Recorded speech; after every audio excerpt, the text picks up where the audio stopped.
I can't reach it.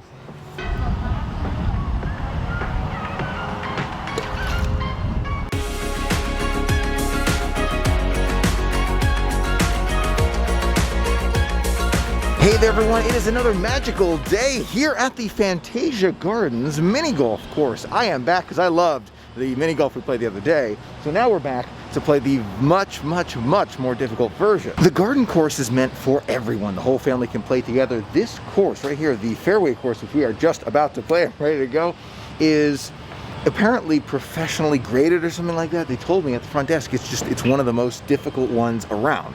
Like it's graded a certain way, and just by looking at it, it looks very intense. Let's get golfing. Hole number 1 starts with Rolling Symphony here. You can actually see, there are guests ahead of me here, but you can see there's like a sand trap. There's a lot of terrain right there, up and down to get it into that hole. It looks super difficult. You have a 6-stroke limit, so hopefully we won't need the limit.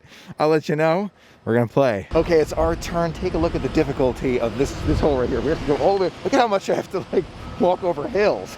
Walking over hills to make this first shot. This is enormous. This is hole number 1. Enormous area here. Okay. Keep in mind I don't play professional golf, so this is just new for me. All right, here we go. Over hill, over dale. No. I know it feels like it, but it's not. That's our first shot. All right, it's gonna be a good round, I can tell. Goes to show the difficulty of this one. Take a look at this one. Another tough one. All right, here we go. See, this is why I got the yellow ball this time, so I can pretty clearly see it when it gets trapped. I gotta bring my sister Michelle out here. She's, oh, wait a minute, still rolling, hold on. Oh my gosh, 3. Come on, do it in 3, come on. Oh my gosh, really? I think my sister Michelle would really love it. Okay, that's our first one on par. Par is 4. Look at this one. I mean, this is, here's where it starts. You can't even see it. There's no way. Look, you have to actually make an L-shaped turn. I'm gonna walk it for a second. We have to go from right over there, all the way, turning, over to, oh my gosh, there it is. It's all the way over there. Par here is 5, by the way, but we're in a sand trap now. That's gonna make things a little bit more tricky. No.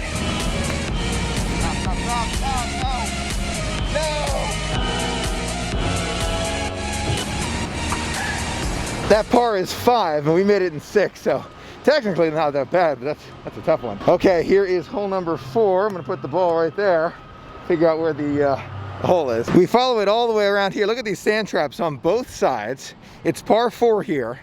You turn, it's up and down. This is just unbelievable.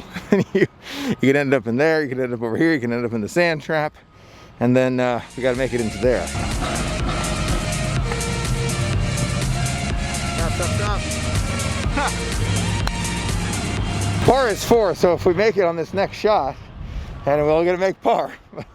Oh my goodness. I don't think I can describe the level of difficulty well enough. This is my best Phil Mickelson right here. Okay, this is gonna be it. Here we go. Make it in 5. Yes, okay, got that one. I can tell you right off the bat, if it's the whole family playing together, I would 100% go for the garden course, because this one is like for the pros. Oh my gosh, this one is unbelievable. Look at the sand traps, the hills, the extreme. That's what I'm calling this one. This one's called the extreme. Ooh, that's not a bad way to start it right there. I'm learning slowly but surely. Oh my gosh, big dip right there. Kind of turned it around and curved. This is just one shot, made it all the way over there. It's not bad. Stroke 2 looked a lot better.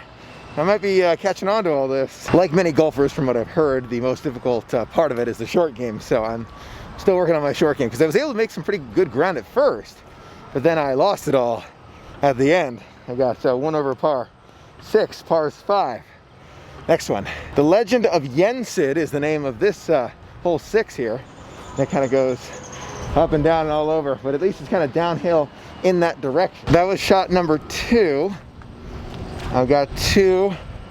I wonder if I can make this. I always seem to be 1 over par on all of these. 1 too many strokes. I like the little image they have right before you go here. You can see you start here, you go up, and go right there, called Battle of the Bunkers. Wow. By bunkers, I think they mean sand traps. Maybe it's just called bunkers, not sand traps, but for the moment I call them sand traps. I wonder if we can get one of these under par. Be awesome. Par is 4 here, made it in 5. No eagle yet. Hole 8 is called Zeus's Thunderbolt. It's a par 3. Mere mortals will be at the mercy of this mythological predicament. Uh-oh. Well, I don't see a thundercloud in the sky, so I don't think I'm going to have any of Zeus's help here. But it looks moderately straightforward. Wow, that was one shot right there, and I'm right next to the hole. This could be my first eagle. Come on. Michael's first eagle. You ready for this? Don't jinx it now. Don't jinx it. Yes! Yes! Got that in 2. I'm pretty sure when you beat the par by 1, it's called an eagle. Please correct me if I'm wrong. That's awesome. Hole number 9. This green is just a stone's throw from the tee, but this can be very sobering hole for the careless. I mean, it already looks sobering. How do I get it from here to over? I mean, I guess I go over here and then go over there. I've learned the key to golf. Patience. That's another eagle. Par here is 4. We did it in 3. That's awesome. Okay. Dance of the crown. The key to this hole is to step lightly and gracefully down the middle of the fairway. And I get it does make sense. You walk down here. Looks pretty easy as we first walked down, but look at the sand traps and bunkers on both sides. It's just, you gotta go right down the center to get it just right.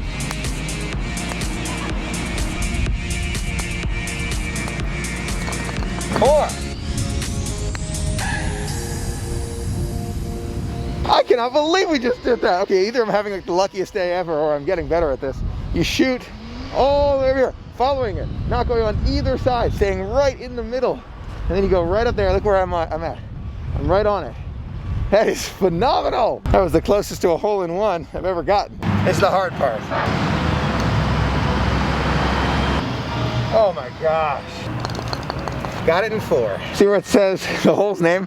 The Rite of Spring, and then the description.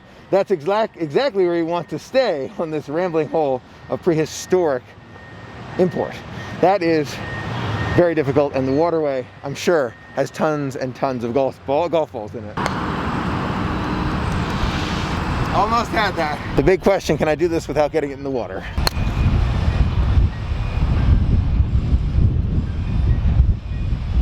Not bad. And look how close I was to having the golf ball end up in the water. Now we're on to the Pegasus. I like it. You'll have to wing it on this hole to avoid these nasty bunkers on the right and left. I can see that. You can see we have to follow it down the middle here and not end up in any of the bunkers along the way. And the goal is to get it all the way over there. Well, that's a first for me. The ball went flying over the hole and right into that bush. I gotta go dig for it. Oh, thank goodness for the yellow color. Right there. This is as close as I can make it stay.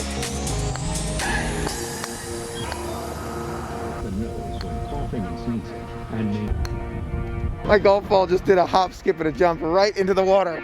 I can't reach it.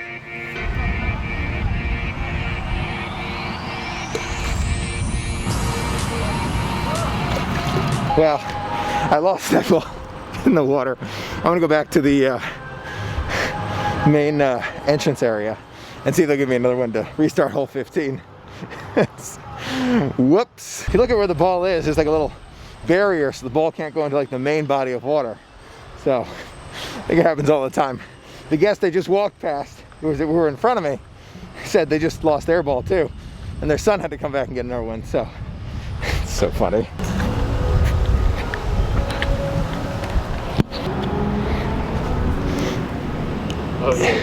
Well, I feel better now. The exact same thing happened to the guests who were originally behind me. Now just went on hole 15 and lost their golf ball in the water as well, almost in the exact same way. Oh, okay, so it's not just me. Now for this shot, I'm not going to start at the beginning of hole 15 because I wouldn't want the same thing to happen again. So we're actually going to start from basically where my ball shot over the rock and over the fence into the water. The original golf ball has been swept under the bridge. Okay, bye original. I like the name of this one, Rock and Roller.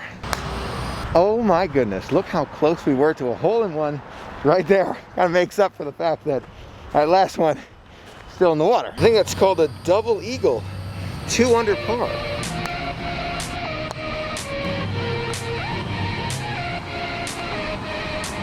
That's hole number 17, 1 more to go, and then I think it's gonna be time for lunch because my energy's been zapped by the sun. Now this looks pretty straightforward, but I can tell it's definitely more difficult than it looks. Number 18. I don't know, I feel like my first shot to get close is usually pretty good, but again, that short game where I'm real close to it, that's where the strokes add up. Last one in 3. That was a great round. Let's see how we did. Total score is 77. The par on this course is 72. My opinion, that's pretty good, especially because we're not pros. And this is my first time playing the Fairway Course. I enjoyed it. I really, really did. In terms of like general mini golf, I'd recommend the Garden Course just because it's much easier. It's much easier, and in my opinion, more fun. It is.